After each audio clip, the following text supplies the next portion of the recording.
Yesu asifiwe sana. Amen. Wapenzi, msiamini kila roho, lakini jambo la pili, sijaribuni. Kwa hiyo kwenye kipengele cha kujaribu ndio hizi njia ninakupatia, kwa sababu kanisa limejikuta linaamini kila roho, linaamini kila unabii, linaamini kila ufunuo, linaamini kila ndoto, lakini kwenye kipengele cha uzima linakosea. Ndio maana kuna wakati ukifuatilia, kama unafuatia mtandao, utakuja kugundua kuna watu wanaingia kwenye makosa makubwa, hata ya kukaba watumishi wasio wa kweli. Wasikia wakimtaja Yesu, wakimkiri Yesu ni Mwokozi, ni Bwana, wakaamini kwenye kipengele kimoja. Lakini walipokuja kuzijaribu kwenye maeneo mengi, wakakuja kugundua kumbe sio Roho Mtakatifu aliyekuwa anafanya kazi, ndio wanakuja kushuka tayari madhara yamekwisha kutokea. Kwa mfano, mtu anaweza kuleta ufunuo kwamba mtumishi shati iliyovaa ni baya, kwa mfano, lakini ile shati limevaa zaidi ya miezi 6 na huyo nabii alikuwepo hajaliona. Maana kama kulikuwa na madhara au kuna sumu au kuna anguko limekusudiwa kupitia shati, mimi nitakuwa nimekwisha kuanguka. Lakini kazi ya nabii alitakiwa afunue mwanzo kwamba mtumishi, kuna vazi ambalo sio sawa, ukilifaa hili halina utukufu. Kwa hiyo hivi ndivyo tunatakiwa kufanya. Kwa hiyo kwenye kujaribu roho ni kipengele muhimu sana. Tuzijaribu roho katika majira ya mwisho, na Biblia inasema maneno haya ya kwamba zimetokana na Mungu, kwamba tunapozijaribu tunapata majibu mawili, kwa roho hii kutoka kwa Mungu au haikutoka kwa Mungu. Biblia inaendelea kusema hivi katika hili kwa jua, inaendelea kusema hivi 4:1 inasema, kwa sababu manabii wa uongo wengi wametokea. Mathayo 24:24, sababu watatokea Wakristo wengi na manabii wa uongo wengi katika nyakati za mwisho. Lakini ukiendelea kwamba manabii wa uongo watatokea katika hili mwanjua roho wa Mungu, kila roho ikilio kwamba Yesu Kristo amekuja katika mwili yatokana na Mungu. Yakobo 2, utakuwa unaandika tu Yakobo 2 hapa kuna kitu, ili hapa nifafanushe usije ukadanganya. Yakobo 2:19, wewe waamini kwa Mungu ni mmoja, watenda vyema, mashetani nao yanaamini na kutetemeka. Sasa hapa Biblia inasema kwamba msijaribu roho. Kipengele cha kwanza, hiyo roho kama inaamini Yesu Kristo ni Mungu, inaweza ikamwamini na ikatetemeka, lakini sio ishara huyo ni mwana wa Mungu au huyo ni mtumishi wa Mungu. Ukitoka kwenye kujaribu kupitia kuamini kuwa ni mwana wa Mungu, unakuja kujaribu kupitia neno la Mungu. Unapokuja kumjaribu kwenye neno la Mungu, hicho ndicho kiwango ambacho ni cha mwisho cha kwanza ambacho mtu atakiwa awe nacho. Lakini kadri ndio kwa hivyo kufika huko kwamba kwenye neno umemjaribu kwamba amemkiri Yesu. Unapokutana shetani au unapokutana na nabii zozote, sipinde kwamba simkubali Yesu Kristo hawa mtoto. Maana inawezekana mtu akatokea kale akaanza kutoa nabii na ukupima unabii mzuri, unabariki, unajenga, lakini kumbe huyo roho atendaye kazi hakutokana na Kristo. Na unapokuja kumwambia Yesu Kristo ni Bwana, anakataa kwa sababu manabii wengi wa uongo wametokea. Na hawatasema uongo kila wakati, hawatatabiri uongo kila wakati, watatabiri neno. Anaweza akakutabiria hata maisha, umezaliwa wapi, mwaka gani, lini, mama hapa na uli gani, na kwenu familia gani. Hiyo hata wewe mapepo na majini wanaweza kufanya. Je, wanamkiri Yesu Kristo kuwa ni Bwana? Je, wanaikubali neno lote la Mungu? Hapo ndipo shida inapoanza. Kwa ukikutana na nabii anakubali basi ya neno, hakubali kitu kingine, au kakana nabii kanisani akawa anabagua mafundisho kwamba haya yananifaa mimi, haya yanifaa, ni qualification kwamba bado kuna kiwango anahitaji kufundishwa. Kwa hiyo nabii yoyote linapofundishwa neno la Mungu la kweli, yeye huwa anakuwa sapota wa neno hili. Lakini akitoka akaanza kujadili kinyume na huyo ndiye nabii, huyo sio nabii wa kweli.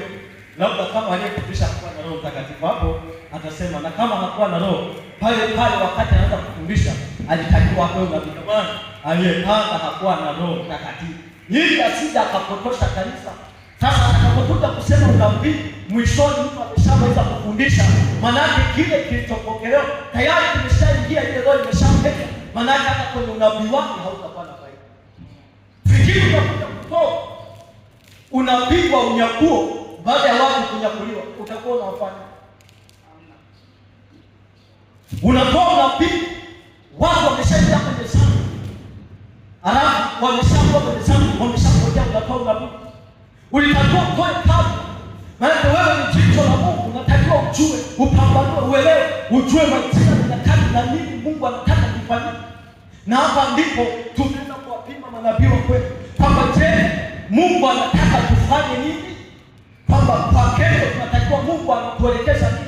Manake nabii lazima apambanue, atoe nabii juu ya majira ya jambo. Manake lazima atupe direction. Lazima Bwana anapochukua nafasi, labda kwa kunena, atupe direction ya nini kinatakiwa kufanyike. Sita hapo. Msikilizeni. Kinatakiwa kufanyike nini baada ya miaka hii mitatu? Ili tusije tukafika kwetu sisi. Kwa nini? Wapige manabii wakati hata kuwepo kwa kanisa la leo walitabiri akina Isaya. Walitabiri ujio wa Kristo. Walitabiri kifo cha Kristo. Walitabiri kufufuka kwa Kristo. Walitabiri mbingu na kuchukua mimi wakiwa miaka mingi. Je, leo manabii wanatabiri? Maana tunaweza kupima tukagundua, tukipambanua tunakuta manabii bado tuko chini. Kwa hiyo kujifunza maneno kama haya lazima uongeze nguvu ya kumtafuta Mungu kama umeitwa kama nabii, ili unabii wako uweze kuwa na faida kwa kanisa. Na kama hautakuwa na faida ni bora ukae. Yesu asifiwe sana. Nini jamani, utakome kwenye nafsi yako.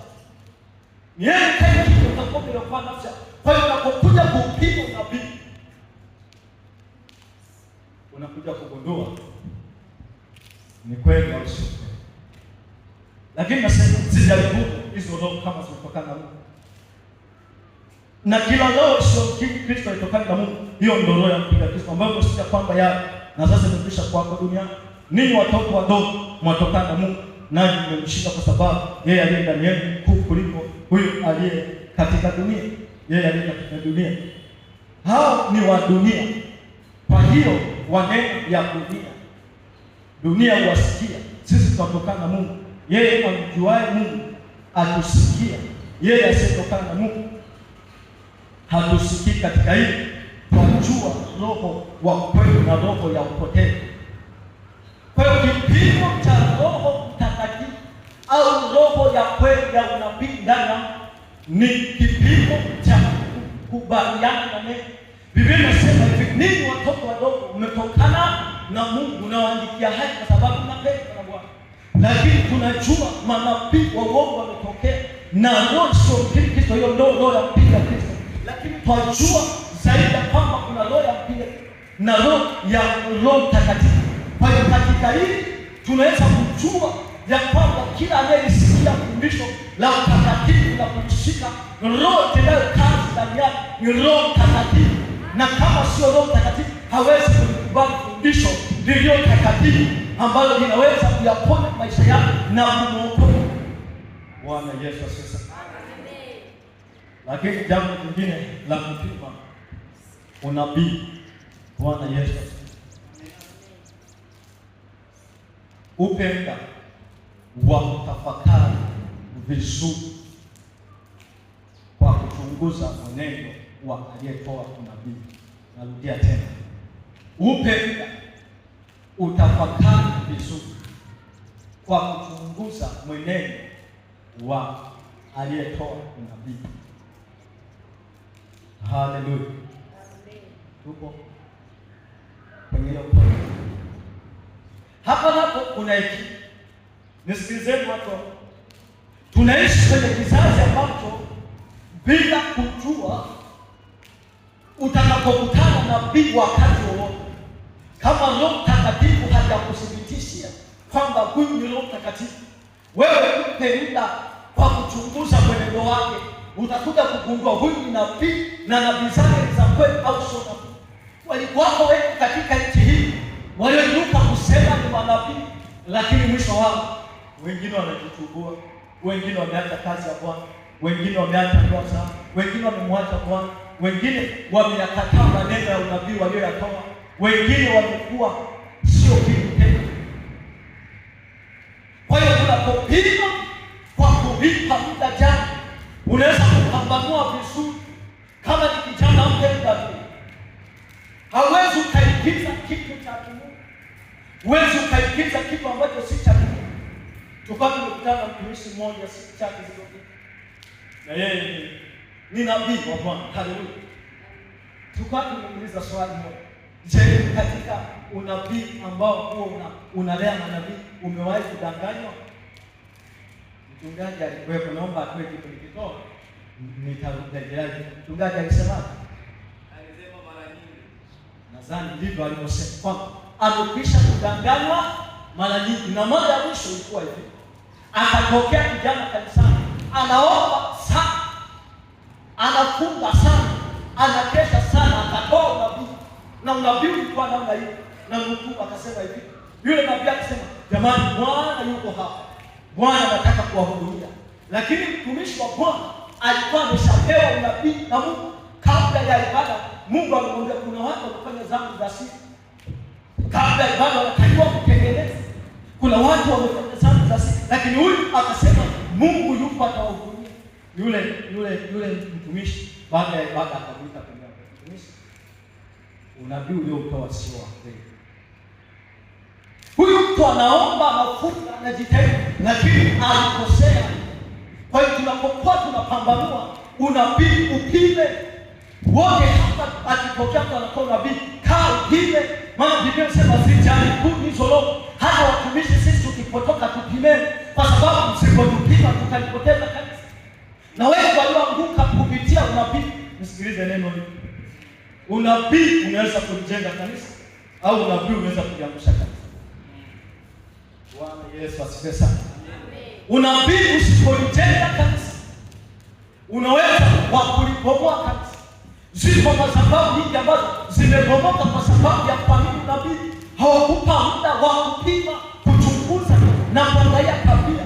Mtu anaweza kuwa anafanya uzinzi, lakini bado anatoa unabii. Mtu anaweza kuwa anacheuka, anatoa unabii. Unabii huo unaweza kuwa mchawi.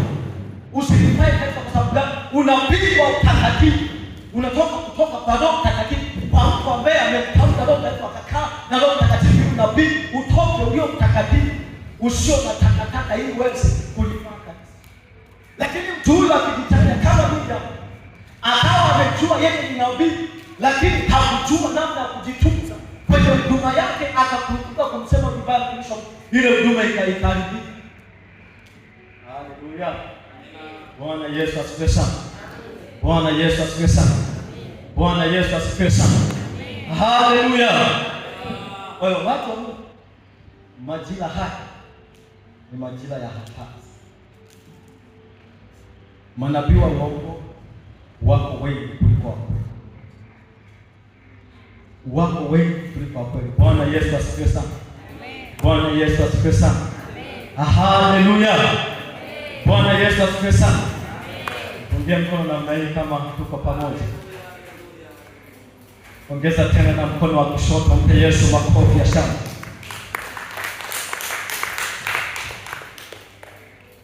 Watu wa Mungu, nyakati tulizo nazo ni nyakati za kale zilizotabiriwa, zinatimia leo. Unabii tulio nao, Ufunuo, kitabu cha sura yake ya 19, Ufunuo 19 kuanzia mstari wa 9 mpaka ule wa 20. Bwana Yesu asifiwe sana. Ndika Ufunuo 19 kuanzia mstari wa 9 mpaka ule wa 20. Nitaanzia mstari wake wa 19 na wa 20, kisha nitarudi wa 9. Nasema, kisha ukamwona huyo mnyama na wafalme wa nchi na majeshi yao wamekutana kufanya vita na yeye aketie juu ya farasi yule, na tena majeshi yao. Yule mnyama